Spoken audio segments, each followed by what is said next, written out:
Special classes में आपका स्वागत है। यूपीएसआई यानी दरोगा भर्ती के लिए नोटिफिकेशन आ चुका है। बहुप्रतीक्षित था, बहुत दिन से लोग इंतजार कर रहे थे। 1 अप्रैल से फॉर्म भरना शुरू हो जाएगा। उसकी सभी जानकारी हम लोग लेंगे, क्योंकि आप लोग फेसबुक पे, टेलीग्राम पे, व्हाट्सएप पे कॉल करके बहुत सारे प्रश्न पूछ रहे हैं, तो मैं उन सब प्रश्नों का उत्तर दे रहा हूं यहाँ पे। लेकिन अगर फिर भी आपका कोई प्रश्न ऐसा बचता है जो पूछना चाहते हैं, तो आप टेलीग्राम, व्हाट्सएप या फेसबुक पे पूछ सकते हैं। बाकी मेरा नंबर आप जानते ही हैं, 9919829918। ऑनलाइन बैच भी हम लोग 10 मार्च से शुरू कर रहे हैं। 10 मार्च से ऑनलाइन बैच शुरू हो जाएगी, तो उसमें ज्वाइन होने के लिए भी आप इसी नंबर पे संपर्क कर सकते हैं। ठीक है, बहरहाल ऑनलाइन क्लास की बात बाद में करेंगे, सबसे पहले आप लोगों को जानकारी दे देते हैं। आइए शुरू करते हैं। पहला पॉइंट, फॉर्म भरने की जो शुरुआत हो रही है वो 1 अप्रैल को हो रही है। कितने तारीख को हो रही है? 1 अप्रैल 2021 से। 1 अप्रैल 2021 से आप फॉर्म भरना शुरू कर देंगे।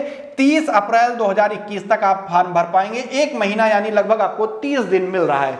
होली के बाद 1 अप्रैल से फॉर्म भरने की शुरुआत हो रही है। दूसरी चीज, सबसे पहले आपको एक चीज जो जानकारी है वो बता दें। अगर आपके पास आप ग्रेजुएट हो चुके हैं, ठीक है, तो ही फॉर्म भर सकते हैं। यानी आपके पास मार्कशीट होना जरूरी है। प्रमाण पत्र नहीं है तो चलेगा, लेकिन मार्कशीट होना जरूरी है, क्योंकि मार्कशीट को अपलोड करना होगा जब फॉर्म भरा जाएगा स्कैन करके। बाकी जितने भी प्रमाण पत्र हैं, चाहे ईडब्ल्यूएस प्रमाण पत्र है, उम्र में छूट लेना है, ओबीसी प्रमाण पत्र है, एससी प्रमाण पत्र है, जो भी प्रमाण पत्र है, उन सबको आपको 30 अप्रैल तक बनवा ही लेना है, तभी आप फॉर्म भर पाएंगे, तभी उस प्रमाण पत्र का आप लाभ ले पाएंगे। मान लीजिए आपको ईडब्ल्यूएस में डालना है, अगर आपके पास प्रमाण पत्र 30 तारीख तक नहीं है तो आप फॉर्म नहीं भर सकते हैं, क्योंकि उसमें स्कैन कॉपी अपलोड आपको करनी पड़ेगी। ठीक है, तो ग्रेजुएट होना जरूरी है। अपीयरिंग के छात्र जो होंगे वो क्या है? एलिजिबल नहीं है। अपीयरिंग के छात्र एलिजिबल नहीं होंगे। ठीक है, पहला पॉइंट। दूसरा, आवेदन शुल्क कितना है? 400 रुपए है। 400 रुपए आपको फीस पे करनी पड़ेगी, तभी आप भर पाएंगे। उप निरीक्षक नागरिक पुलिस, इसी को स्पेशली यूपीएसआई यानी दरोगा बोलते हैं। उप निरीक्षक नागरिक पुलिस, प्लाटून कमांडर, पीएसी, अग्निशमन द्वितीय अधिकारी, इन सबकी जो कुल रिक्तियों की संख्या है 9534 है, जिसमें आरक्षण की व्यवस्था के अनुसार हम देखते हैं सीट कितनी है। अनारक्षित 3613 सीट है। उसके बाद ईडब्ल्यूएस को 10% दिया गया है, जो कुल 902 सीट होती है। अन्य पिछड़ा वर्ग यानी ओबीसी के लिए 27% है, 2437 सीट ओबीसी के लिए रिजर्व है। उसके बाद अनुसूचित जातियों को 2% मिलता है, जिसमें 180 सीट रिजर्व की जाती है। ठीक है, उसके आगे चलते हैं थोड़ा सा। उप निरीक्षक नागरिक पुलिस के लिए कुल 9000 यानी यूपीएसआई के लिए कुल 9027 पोस्ट है। प्लाटून कमांडर की 484 पोस्ट है। पीएसी और अग्निशमन द्वितीय अधिकारी के लिए कुल 23 पोस्ट है। यूपीएसआई के लिए 9027 पोस्ट है। अब इनकी अलग अलग अर्हता क्या है, क्या क्वालिफिकेशन है, उनको देख लेते हैं। शैक्षिक अर्हता सबसे पहले देखते हैं। उप निरीक्षक नागरिक पुलिस, प्लाटून कमांडर और पीएसी के लिए एक ही अर्हता रखी गई है। उप निरीक्षक नागरिक पुलिस यानी यूपीएसआई, प्लाटून कमांडर और पीएसी के लिए क्या अर्हता है देखते हैं। भारत में विधि द्वारा स्थापित किसी विश्वविद्यालय से स्नातक उपाधि। यहाँ पे आप विधि द्वारा स्थापित के चक्कर में ना पड़िएगा। आप ये जानिए, अगर आप ग्रेजुएट हैं तो आप फॉर्म भर सकते हैं, लेकिन क्योंकि आप जिस भी यूनिवर्सिटी से किए होंगे वो भारत के विधि द्वारा ही लगभग स्थापित होगी। 90% हो सकता है कि 2% कहीं से भी कर लिया हो, बात अलग है। बाकी आप ग्रेजुएट हैं तो फॉर्म डाल सकते हैं। इस शब्द को आप भूल जाइए। स्नातक उपाधि या उसके द्वारा, सरकार द्वारा उसके समकक्ष मान्यता प्राप्त कोई अन्य अर्हता आपके पास हो, तो आप ग्रेजुएट हैं तो फॉर्म डाल सकते हैं। दूसरा, अग्निशमन द्वितीय अधिकारी पद के लिए भारत में विधि द्वारा स्थापित किसी विश्वविद्यालय से विज्ञान में स्नातक उपाधि होनी चाहिए। विज्ञान में स्नातक उपाधि होनी चाहिए। चाहे आप मैथ ग्रुप के हों, बायो ग्रुप के हों, बीटेक हों, तो आपको विज्ञान में स्नातक होना यहाँ पे जरूरी है किसी भी विश्वविद्यालय द्वारा। ठीक, या उसके समकक्ष अन्य कोई अर्हता। ठीक, विज्ञान में स्नातक में जो भी आते हैं वो सब इसके लिए एलिजिबल होंगे। आगे चलते हैं, थोड़ा सा देखते हैं टिप्पणी। इस पॉइंट को आप जरूर ध्यान दीजिएगा। आवेदन करने की अंतिम तिथि मैंने बताया कितनी है? 30 अप्रैल अंतिम तिथि है।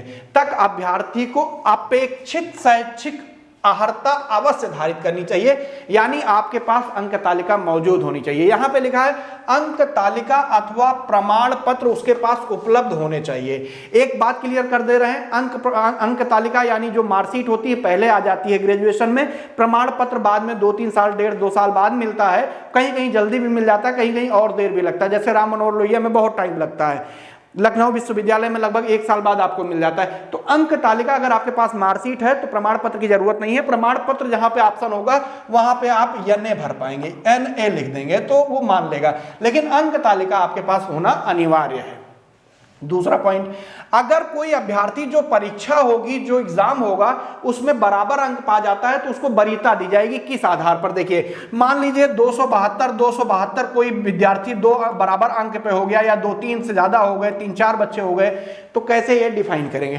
पहला इन्होंने कहा है कि डोएक सोसाइटी द्वारा या डोएक सोसाइटी के, मतलब उसको नीलिट भी बोलते हैं, सोसाइटी से कंप्यूटर में आपको O स्तर का प्रमाण पत्र होना चाहिए। नीलिट से आपको O लेवल है, तो अगर आप 3 विद्यार्थियों के बराबर में है तो आपको विशेष मानकर वरीयता प्रदान कर दी जाएगी। या प्रादेशिक सेना में न्यूनतम 2 वर्ष की अवधि की सेवा की हो आपने, या राष्ट्रीय कैडेट कोड यानी NCC का भी प्रमाण पत्र प्राप्त हो, तो आप वरीयता क्रम की श्रेणी में ऐड करके जो 3 लोग होंगे उनको हटा के आपको ले लिया जाएगा। ठीक है, तो यहां पे इससे कतई परेशान ना हो कि O लेवल लिख उठा है तो हम फॉर्म डाल सकते हैं कि नहीं, ऐसा कोई जरूरी नहीं कि O लेवल हो। अगर O लेवल है, आप किसी 2-3 विद्यार्थियों के बराबर आते हैं तो आपको वरीयता दी जाएगी, इससे इसका मतलब है। आयु क्या होनी चाहिए? सबसे ज्यादा परेशानी बच्चों को आयु में है।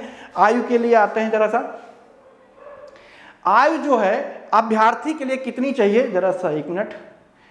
1/7/2021 को, यानी 1 जुलाई 2021, ध्यान दीजिएगा पॉइंट को, 1 जुलाई 2021 जो कि अभी 3 महीने बाद आएगा, अप्रैल मई जून के बाद जुलाई आएगा, उसमें 1 जुलाई को आपको 21 वर्ष पूरी करना जरूरी है। और 21 वर्ष होनी चाहिए, लेकिन 28 वर्ष से अधिक आयु आपकी नहीं होनी चाहिए। 28 वर्ष अगर आप आयु पूर्ण कर चुके हैं तो आप फॉर्म भरने के एलिजिबल नहीं है। लेकिन 1 जुलाई 2021 को आपको 21 वर्ष पूरा करना अनिवार्य होगा। ठीक, यानी अभ्यर्थी का जन्म 1/7/1993 से 1/7/2000 के बीच हुआ हो, मतलब 1 जुलाई 1993 से 1 जुलाई 2000 के बीच अगर आप हुआ है तो फॉर्म डाल सकते हैं, नहीं तो नहीं। इसके बीच आप अपना देख सकते हैं कि मेरी डेट ऑफ बर्थ आ रही कि नहीं। अगर 97 है तो आप डाल सकते हैं, 2001 है तो नहीं डाल सकते, 1992 है तो आप नहीं डाल सकते। आपको एक चीज बता दे रहे हैं, मान लीजिए आपको निकालना नहीं आता, तो मान लीजिए 01 यानी 1 जुलाई यानी 7/2001 को गणना की जाएगी, किसकी? आयु की। अब आपकी डेट ऑफ बर्थ मान लीजिए DOB जो आपकी है वो है, मान लीजिए कुछ भी है, 15 अप्रैल 1997 है। तो आपको ये निकालना कैसे होता है ये समझिए। सबसे पहले आप क्या करेंगे, ये जो डेट है इसको घटाना होता है, लेकिन यहाँ पे 1 है, यहाँ पे 15 है तो घटेगा नहीं। तो यहाँ से 1 मंथ सीधे आप उधार ले लीजिए, जैसे नॉर्मली आप घटाते हैं। तो उधार लेंगे तो 1 जुड़कर 30 दिन आ जाएगा, तो 31 दिन हो जाएगा। 31 दिन में से आप 15 घटाएंगे तो यहाँ पे 16 दिन हो जाएगा। ठीक ऐसे ही यहाँ पे बचा 6 में से 4 घटाएंगे तो 2 महीना हो जाएगा।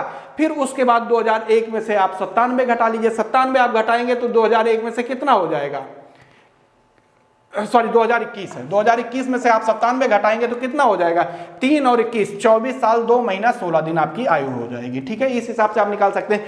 बाकी सबसे अच्छा तरीका आपका यही है कि आप 93 से 2020 के देख लें कि 2000 के बीच होना चाहिए आयु। 1993 से 2000 के बीच अगर आपकी डेट ऑफ बर्थ है, 1997 है, 96 है, 95 है, 94 है, 99 है, तो आप फॉर्म डालने के एलिजिबल हैं। ठीक, आयु में छूट किसको दी जाएगी, आइए छूट के बारे में भी देख लेते हैं। ये नॉर्मल स्टूडेंट के लिए था, छूट किन के लिए है वो देखते हैं। लेकिन एक चीज ध्यान रखिएगा, आयु में अगर आपको छूट लेना है तो सक्षम प्राधिकारी द्वारा प्रमाण पत्र 30 अप्रैल तक जारी करा लीजिएगा, तभी आप फॉर्म भर पाएंगे, क्योंकि स्कैन कॉपी उसमें अपलोड होगी। अनुसूचित जाति के लिए 5 वर्ष की छूट है, अनुसूचित जनजाति के लिए भी 5 वर्ष की छूट है, ओबीसी के लिए भी 5 वर्ष छूट है। अच्छा, ईडब्ल्यूएस वाले जो हैं उनके लिए छूट नहीं है, ध्यान रखिएगा। एज में भूतपूर्व सैनिक हैं उनको 3 साल की छूट प्रदान की गई है। राज्य में सेवाधीन कोई कर्मचारी हैं तो उनको 5 वर्ष की छूट दी जाएगी। ठीक है, चाहे जो राज्य कर्मचारी, अगर कोई राज्य कर्मचारी है तो उसको 5 वर्ष की छूट दी जाएगी। तो 5 वर्ष आप ऐड करके अगर आप राज्य कर्मचारी हैं तो फॉर्म डाल सकते हैं। अनुसूचित जाति, ओबीसी, अनुसूचित जनजाति, इन सब के लिए 5-5 वर्ष की छूट है। ईडब्ल्यूएस के लिए, जनरल के लिए छूट नहीं है, ये आप ध्यान रखिएगा। ठीक, आगे चलते हैं। ऑनलाइन जो परीक्षा होगी, ये सबसे बढ़िया पॉइंट है, इसको आप समझिए। ऑनलाइन परीक्षा 400 अंकों की होगी। कुल क्वेश्चन की संख्या 160 होगी। सामान्य हिंदी के 40 प्रश्न होंगे 100 नंबर के, यानी 2.5 नंबर के। मूल विधि, संविधान और सामान्य ज्ञान मिलाकर 40 क्वेश्चन होगा 100 नंबर का। ठीक, उसके बाद संख्यात्मक और मानसिक योग्यता 40 प्रश्न, 100 अंक आपके पास होगा। मानसिक अभिरुचि, बुद्धिलब्धि, तार्किक परीक्षा 40 प्रश्न होंगे 100 अंक के। तो ये समझ लीजिए मानसिक अभिरुचि यानी रीजनिंग, और अगर हम मैथ को काउंट करें तो सीधे के सीधे 80 क्वेश्चन हो जा रहा है, जो कि 200 नंबर का हो रहा है। तो ये एक बड़ा फैक्टर है। अगर आपको क्वालिफाई करना है तो मैथ के लिए आपको अच्छी मेहनत करनी पड़ेगी। मूल विधि, अगर संविधान की बात करें तो मूल विधि, संविधान और सामान्य ज्ञान में संविधान और मूल विधि से बहुत प्रश्न आ जाते हैं। लगभग मान के चलिए 32 से 34 प्रश्न आ जाते हैं। 4, 6, 7, 8 प्रश्न ऐसे आते हैं जो सामान्य ज्ञान से होते हैं। तो सबसे ज्यादा आपको संविधान और मूल विधि में काम करने की जरूरत है। जब हमारी क्लास चलेगी, मूल विधि एक हाई कोर्ट के वकील हैं वो पढ़ाएंगे, संविधान मैं स्वयं पढ़ाऊंगा, हिंदी के लिए मैं खुद ही पढ़ाऊंगा। लेकिन अगर आप बुक लेना चाहते हैं तो आदित्य पब्लिकेशन को आप पढ़ सकते हैं या पीएन पांडे को पढ़ सकते हैं। बाकी मूल विधि के लिए एक बुक आ रही है घटना चक्र की, वो भी आप ले सकते हैं। संविधान आप किसी बुक से पढ़ सकते हैं जिससे आप पढ़ते हैं। लूसेंट पढ़ सकते हैं सामान्य ज्ञान के लिए। संख्यात्मक और इसके लिए जब हमारे टीचर आएंगे वो आपको बता देंगे क्या पढ़ना है। ऑनलाइन जो परीक्षा होगी वो 120 मिनट को होगी, यानी 2 घंटे की होगी, 120 मिनट की। ये जितने भी हैं इसमें सभी में आपको 35% मार्क पाना अनिवार्य होगा। 35%। ठीक, कितना? 35% नंबर आपका आना अनिवार्य है सभी में। अगर इससे कम मार्क्स आप पाते हैं तो आप एलिजिबल नहीं है। यहाँ पे निगेटिव मार्किंग नहीं है, और कुल मिलाकर आपका 50% होना अनिवार्य है, तब आप मेरिट में सम्मिलित किए जाएंगे। मतलब आपको सेक्शनल कट ऑफ भी पास करनी है 35, और उसके बाद ओवरऑल आपका 50% होना चाहिए, तब आप मेरिट में ऐड किए जाएंगे, नहीं तो नहीं। यहाँ पे कोई निगेटिव मार्किंग आपकी नहीं है। ठीक, ऑनलाइन ये लिखा हुआ है 35% अंक और कुल 50% अंक होना जरूरी है, जो आपके लिए बता चुके हैं। शारीरिक मापदंड, जो कुछ लोग परेशान हैं इसके लिए, जरा सा इस पॉइंट पे आते हैं। ऊंचाई, पुरुष के ऊंचाई की बात यहां पे की जा रही है। सामान्य, अन्य पिछड़े वर्ग और अनुसूचित जातियों के लिए समान ऊंचाई रखी गई है 168 सेंटीमीटर। एक चीज ध्यान रखिएगा, अगर आपका 168 सेंटीमीटर एग्जैक्ट है तो यही हम आपसे इतना ही कहेंगे कि अभी टाइम है, अपना वजन घटाइए। कोई दवा अगर डॉक्टर प्रिफर करता है, 23 साल से आपकी उम्र कम है तो आप आयुर्वेदिक दवा ले सकते हैं। बाकी अपना वजन कम करके लटकना शुरू करिए। हो सकता है थोड़ा बहुत, अगर थोड़ा बहुत भी बढ़ जाएगी, 168.5 हो जाएगी, तो हो सकता है आपको फायदा मिल जाए। नहीं तो ये मान के चलिए जिनका 170 है वही निकाले जाते हैं, क्योंकि पुलिस वाले थोड़ा रफ चेकिंग करते हैं। हालांकि चेकिंग जो होती है लंबाई की वो कंप्यूटर से मापी जाती है, कंप्यूटर से मापते हैं, लेकिन वहां पे ऐसा ही होता है। कभी कभी 171 तक निकाल दिए गए हैं बाहर। तो जिनका 168 है वो थोड़ा सा वजन कम कर लीजिए, और अपने आप को दवाएं खाकर, अगर दवा डॉक्टर कोई आयुर्वेदिक दवा देता है, एलोपैथिक मत लीजिएगा, जो डॉक्टर आयुर्वेदिक दवा देते हैं उनको लेके आप लोग कर सकते हैं। हो सकता है थोड़ा बढ़ जाए, लटकना शुरू कर दीजिए। वजन कम बढ़ाएंगे तो लंबाई थोड़ा खिंच जाती है, जनरल सी बात है। अगर आपकी एज 24 साल से कम है तो, उससे ज्यादा है तो बढ़ना असंभव होती है। फिर भी बढ़ने की लंबाई चांस जो होती है वो 10% होती है।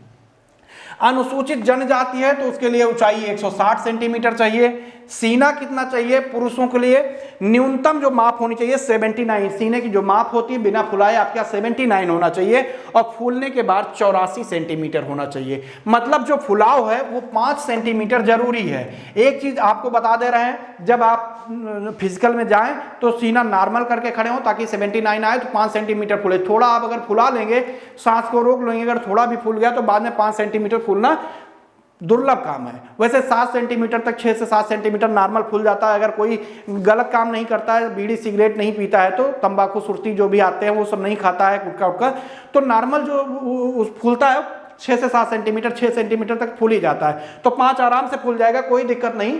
ठीक है, तो ये ध्यान रखिएगा। मैं फुलाता हूं तो मैं थोड़ा ज्यादा फुला लेता हूं, लगभग 8 सेंटीमीटर मेरा चला जाता है। ऐसे बहुत सारे लोग हैं जिनको मैंने देखा है। अगर आपको दिक्कत 5 सेंटीमीटर में आ रही है, आपको टेक्निक नहीं मालूम है, टेक्निक होती है फुलाने की, नहीं मालूम है तो किसी से आप मिलिए जो पुलिस में हो, वो बता देगा।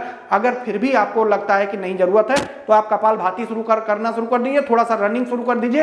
एक काम जरूर करिएगा, अगर आपको सीना फुलाना है तो आप रस्सी कूदना थोड़ा सा शुरू कर दीजिए, अपने आप सही हो जाएगा, क्योंकि हवा भरने की ताकत आपके अंदर होनी चाहिए। और रस्सी अगर आप 150 के 3 बार कूद लेते हैं 450, तो आपके सीने पे कोई दिक्कत नहीं आनी है। बाकी डिप्स वगैरह तो आप मारते ही होंगे, ठीक है। अनुसूचित जातियों के लिए 77 सेंटीमीटर है बिना फूले, और 82 सेंटीमीटर है फूले, तो वही चीज है, थोड़ा सा अंतर आ गया।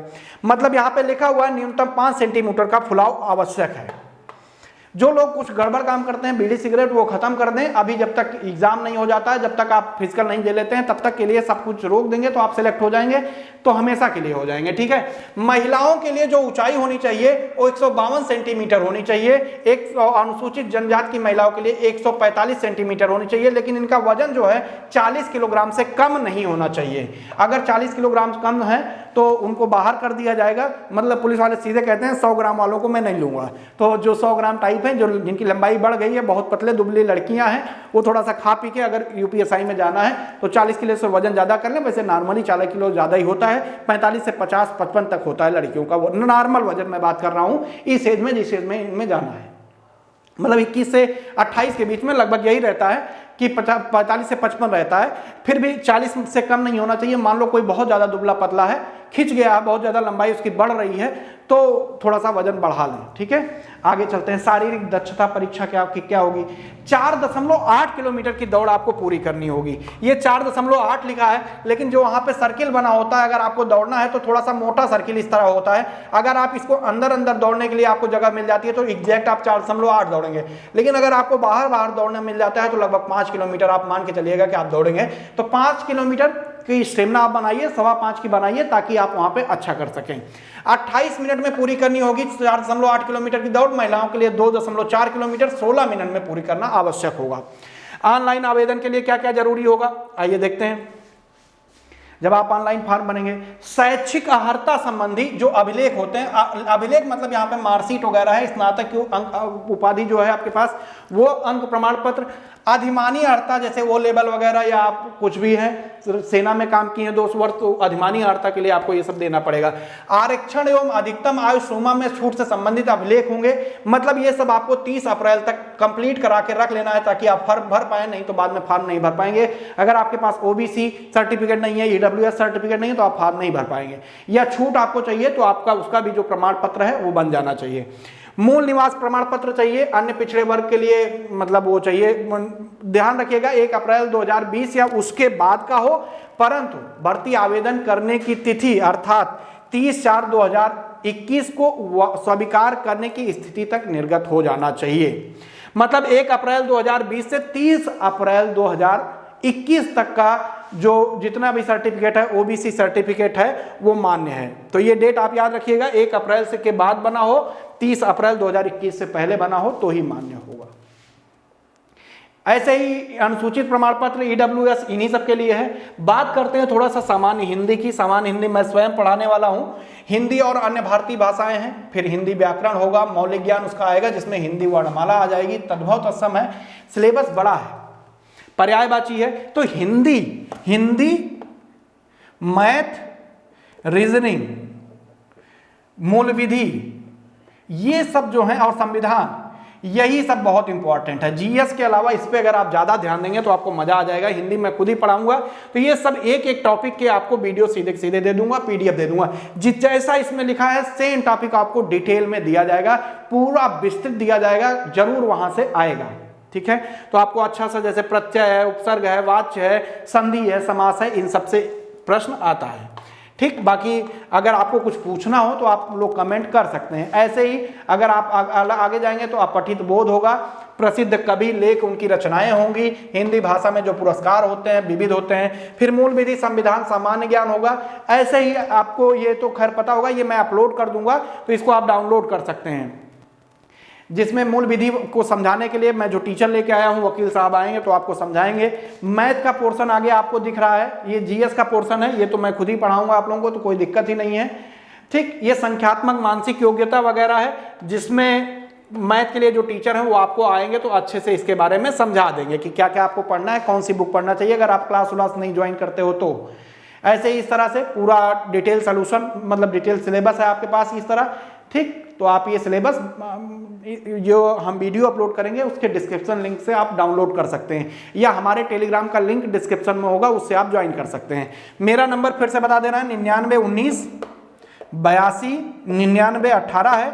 अगर आपको क्लास ज्वाइन करनी हो तो इस पे कॉल या व्हाट्सएप कर सकते हैं। 10 मार्च से आपका बैच शुरू हो रहा है, ऑनलाइन बैच शुरू कर रहे हैं। ठीक है, बहुत अच्छे टीचर लेके आए हैं। मैथ और रीजनिंग के लिए दीपक वर्मा सर हैं, जो कि असिस्टेंट ऑडिट ऑफिसर हैं, गेस्टेड ऑफिसर हैं, और मूल विधि और संविधान पढ़ाने के लिए, ताकि आपको सरलतम शब्दों में पढ़ाया जा सके, उसके लिए अधिवक्ता हैं हाई कोर्ट में, वकील हैं हाई कोर्ट में, उनको मैं लेके आया हूं।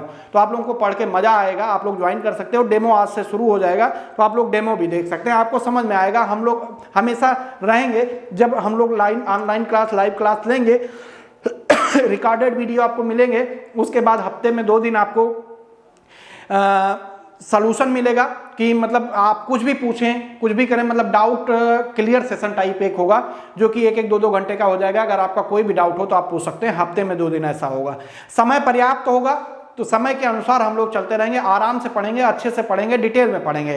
तो सब तरह से हम लोग क्वेश्चन भी सॉल्व कर लेंगे, सभी तरीके के जितने तरीके के प्रश्न आ सकते हैं उनको भी सॉल्व करने की कोशिश करेंगे। डिटेल में हम लोग सिलेबस को भी कंप्लीट करेंगे, और बाकी पीडीएफ नोट्स भी लेंगे ताकि हम लोग पढ़ सकें। ठीक है, बाकी आगे आपको जानकारी मिलती रहेगी। आप आगे इस चैनल को फॉलो करते रहिए, आपको डेमो वीडियो वगैरह मिलता रहेगा। धन्यवाद, बाय बाय।